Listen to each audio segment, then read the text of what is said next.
Assalomu alaykum hurmatli ko'rmanlar. Uyg'ur axborot markazining haftalik xabarlar programmasiga xush keldinglar. Men Muhammad Izzat. Tövəndəki xəbərlər xəbərlərimizin təfsili məzmunları bolsun. Republika World 27 martdagi maqolasida ko'rsatilishicha, Xitoy ichki va tashqi bexatarlik xavfsizligiga taqobil turish uchun Sharqiy Turkiston va Tibetning g'arbiy chegaralaridagi harbiy aslahalarni zamonaviylashtirmoqda. Jumladan bu rayonlarda yangi aerodromlarni qurmoqda ekan. Egilishicha, Xitoy Xalq Ozodlik armiyasi Tibetda ashyo oborti va askarlarning yurkilishiga kafolatlik qilish uchun davomli turda temir yo'l va tosh yo'l yasab, shu orqali o'zining bu rayondagi avosiya jihatga yetakchiligini to'ldirmoqda ekan. Halbuki shuning bilan bir vaqtda Xitoyning kuchi nomli tadqiqot turida ko'rsatilishicha, Xitoy Tibetda yana 4 aerodrom yasayotgan bo'lib, buning ichida Lonsi aerodromi, Nigari Boran aerodromi va Shigatsi Tingri aerodromlari birdek holda Xitoy Hindiston chegarasi bilan bo'lgan orliqi 60 kilometrdan yaqin bo'lgan o'rinlarga joylashgan bo'lib, bu ilgari Hindiston chegarasida aerodrom bo'lmasligidek g'oyat zo'r bo'shliqni to'ldirgan.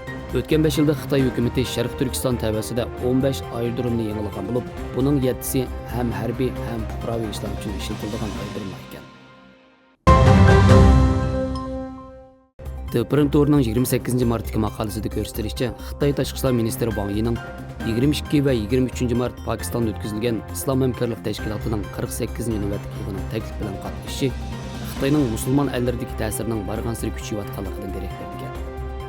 Egilishicha, Xitoy bu davlatlarda nufuzga erishish uchun atalmish bir balvoq bir yo'l tashabbusi doirasida o'xshamagan musulmon ellarga eng oz deganda 400 milliard dollar mablag' sarflagan. Bunun ichida bu qatim Wang Yi bu yig'inga taklif qilgan Pokiston Xitoyning 62 milliard dollar qarziga erishgan.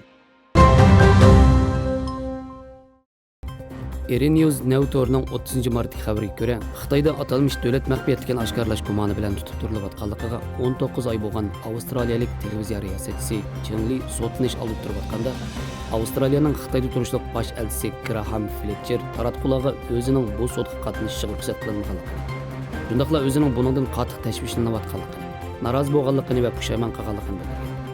Egilishicha, Chen Li ilgari Xitoyning davlat taratqusi bo'lmish Markaziy xalq televiziya stansiyasining xalqaro to'g'risisining soda qonunida riyosatchi bo'lib ishlagan. Xitoyning Avstraliya bilan bo'lgan yirikchilik sababli o'chilish maqsadida Chen Lining qo'liga olganligi ilgari surilmoqda. ABC News Tour'ning 31 martdagi maqolasida ko'rsatilishicha, 25 mart Avstraliya parlamenti istixborot va bexatarlik birlashma komiteti chet ellarning Avstraliya universitetlariga qo'l tiqish qilmishlari to'g'risidagi tekshirishining dokladini e'lon qilgan.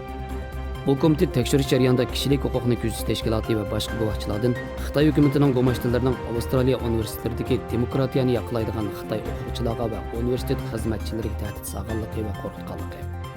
Shundaqla bu qilmishlarning Xitoy o'quvchilarining o'z-o'zini tekshirib, andik yurishiga, butun zehni bilan ilm tahsil qilolmasligiga sabab bo'lgan to'g'risidagi dalil faktlarni olgan. Birlashma partiya va ishchilar partiyasidagilarning birdek qo'llashiga erishgan mazkur doklad har qaysi universitetlarga va hukumatga mazkur davlat qo'llagan parakandichilikka taqobil turishni kuchli tavsiya qilgan. Buningga masalda Avstraliyadagi Sydney Pan-texnik universitetiga o'xshash maktablar o'quvchilarga qarata davlat qo'llagan parakandichilikka bo'yin egmaslik, o'z fikrlarini har vaqt dadil o'tirib qo'yish to'g'risidagi tashviqot faoliyatlarini boshlagan. Republika World 2 apreldagi xabarga ko'ra, Xitoy rahbari Xi Jinping 31 mart o'tkazilgan rayonlik yig'inda Kabulni kuchlab qo'llaydiganligini bildirgandan keyin, Xitoy tajovuzchilari 1 aprel atalmish shart-sharoit pishib yetilganda Afg'onistondagi Taliban hokimiyatining qonuniyligini rasmiy e'tirof qiladiganligini aytgan. Hatto Xitoy raisi Xi Jinpingning Amerikani o'zlari to'g'ritib o'tgan Afg'oniston mulklarini bo'shatishga va Taliban rahbarlariga qaratilgan jazoni bekor qilishga chaqirgan.